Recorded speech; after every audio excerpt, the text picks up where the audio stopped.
నంద్యాల జిల్లా నందికొట్కూరు పట్టణంలోని బాలుర పాఠశాలను ఆకస్మికంగా తనిఖీ చేసి అక్కడ వంట సామాగ్రిని పరిశీలించిన ఎంపీ బైరెడ్డి శబరి అక్కడే ఉన్న కొన్ని వస్తువులను కాలం చెల్లినా కూడా వస్తువులను వంట సామాగ్రికి వాడుతున్నారని అక్కడ ఉన్న అధికారులపై ఆగ్రహాన్ని వ్యక్తం చేశారు. కాలం చెల్లిన సరుకులు ఎందుకు పెట్టారంటూ బాలుర హై స్కూల్ నందు మిడ్ డే మీల్ సరిగ్గా చేయడం లేదంటూ భోజనాలు మిల్లులు ఏ విధంగా తినాలి అని అధికారులను ఆగ్రహించిన ఎంపీ అనంతరం బాలికల పాఠశాలను తనిఖీ చేసి మధ్యాహ్న భోజన పథకాన్ని అక్కడే ఉన్న చిన్నారులతో భోజనాన్ని పరిశీలించారు. భోజనాలు బాగున్నాయంట స్కూల్ యాజమాన్యాన్ని అభినందించిన బైరెడ్డి శబరి.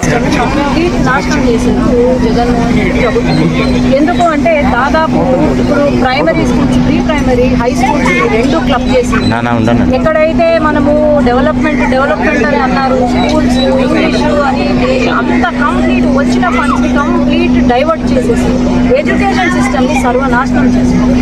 ఎందుకంటే ఈ ప్రీ ప్రైమరీ స్కూల్స్ ని హై స్కూల్స్ లోకి క్లబ్ చేసేదాన్ని బట్టి మనకు వచ్చిన ఇన్ఫర్మేషన్ ప్రకారం దాదాపు మన రాష్ట్రంలో 2500 స్కూల్ మూతపడిపోయింది. 4500 స్కూల్ క్లబ్ చేసేటప్పటికి ఇది ఎట్లా అయిపోయిందంటే టీచర్స్ కూడా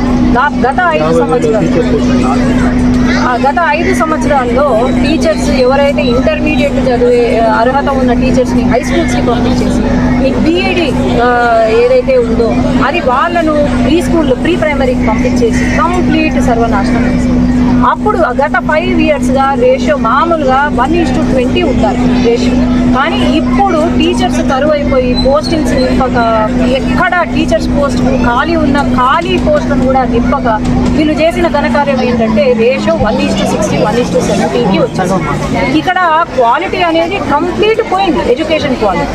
చంద్రబాబు నాయుడు గారు మొట్టమొదటిసారిగా సీఎం అయిన తర్వాత లోకేష్ గారు ఎడ్యుకేషన్ సెక్టర్ తీసుకున్న తర్వాత ఫస్ట్ మాకు ఇచ్చిన ఆదేశాలు ఏంటంటే కంప్లీట్గా స్కూల్ సిస్టమ్ని మనము ముందుకు తీసుకెళ్ళాలి. స్కూల్ డెవలప్మెంట్ అయితేనేమి, స్కూల్ ఎడ్యుకేషన్ క్వాలిటీ అయితేనేమి, టీచర్స్కి మనం అండగా ఉండాలి మన ప్రభుత్వం అని చెప్పారు. కాబట్టి ఖచ్చితంగా ఇప్పుడు నంద్యాల చైర్మన్గా, డెవలప్మెంట్ బోర్డ్ చైర్మన్గా చేశారు. ఆల్మోస్ట్ అన్ని స్కీమ్స్ మన దీంట్లో ఉంటుంది. కాబట్టి ఖచ్చితంగా ఒక్క రూపాయి కూడా దాన్ని డైవర్ట్ చేయకుండా ఎక్కడ పెట్టాలో అక్కడ అందరికీ సరిగ్గా అందేలాగా చేయడమే నా బాధ్యత. ఎందుకంటే నన్ను నమ్మి ఇక్కడ లక్షలాది మంది నాకు ఓటేసి గెలిపించారు కాబట్టి I'm answerable to every person. ఖచ్చితంగా ఎడ్యుకేషన్ సెక్టర్ని నంద్యాల పార్లమెంట్లో టాప్ 1గా మార్చలేదు.